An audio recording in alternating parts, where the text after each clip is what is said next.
Da Vinci became the most famous artist of all time, as we read in the production notes.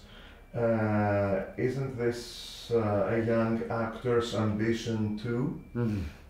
The motivation behind your art, Mm. probably? Absolutely. I mean, to play something like this, a role like this, is a dream come true. And I remember when the part was offered, I just assumed it was a mistake. You know, the instant thought of, oh, hold on, that can't. You sure? You sure? And then I spent the next month waiting for someone to tap me on the shoulder and say, it was this guy. It was Tim Riley. Sorry, our mistake.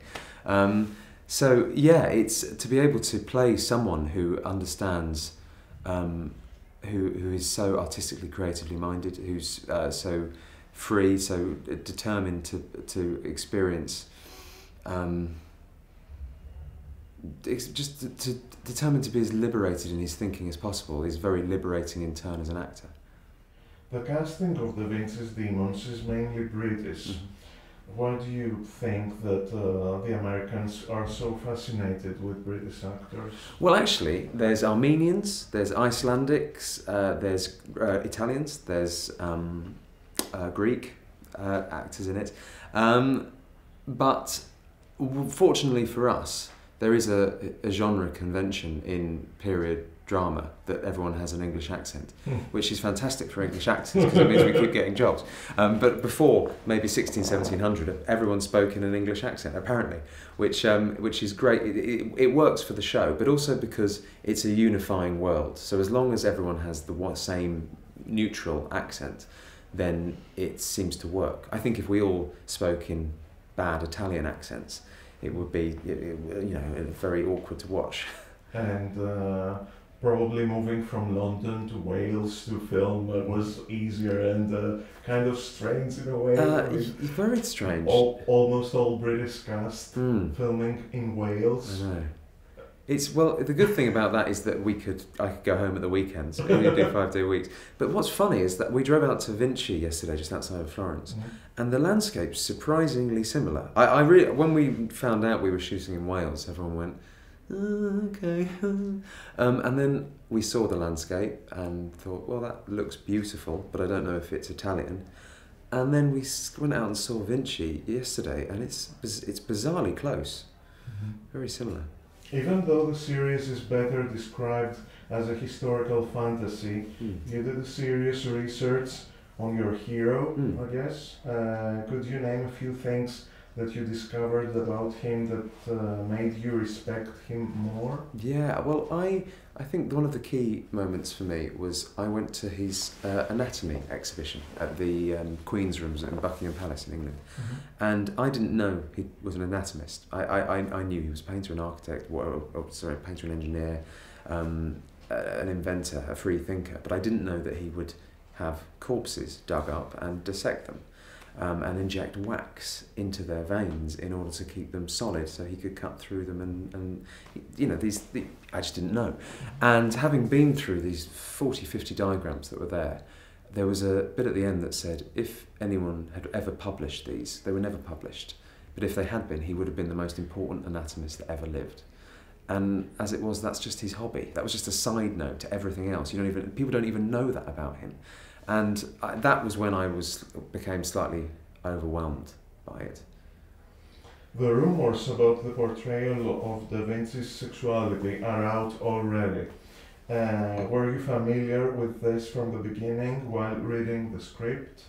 And do you expect lots of controversy about it? Well, David doesn't shy away from controversy. I think he quite enjoys it, actually. He puts on a pair of boots and splashes around in it. Definitely. I mean, there is a lot of questions and speculation about Leonardo's sexuality, and we wanted to honour that. The show doesn't shy away from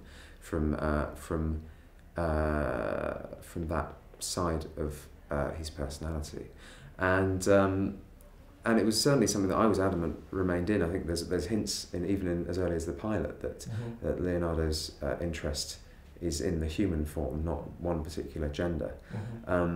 So yeah, certainly as the series progresses, we explore what we explore. Is it better to work with a director who is also the screenwriter? Is it easier for you? Do you know, it really depends on the guy, because I've worked with directors who've also written it before, and sometimes they've been incredibly difficult and very precious, and you cannot change a line, or you cannot add a beat, or you cannot add a breath. David, for someone who's cradled this from birth for 2-3 years, who's worked on every element of it, from the casting to the costumes, to every word, surprisingly unprecious. He'd let people play with the lines. If something didn't work, he'd say get rid of it. He'd be very collaborative with everyone else. So I think in this instance, it was fantastic to have someone who knew it so well, he was prepared to just throw it out. But yeah, sometimes it can be tough, but not in this case.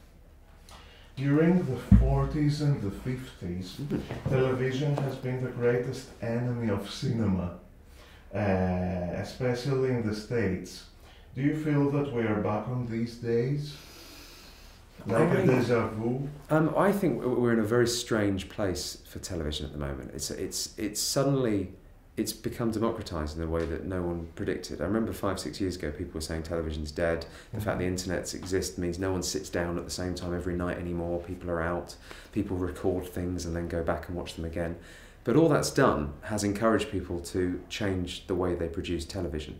And suddenly television has become cinematic, because the only way you can define yourself in a landscape that has no rules necessarily anymore is by being the best you can be, and by being original and innovative. And that has attracted film directors to television. David Fincher from The House of Cards on Netflix, which is an entirely different way of doing television.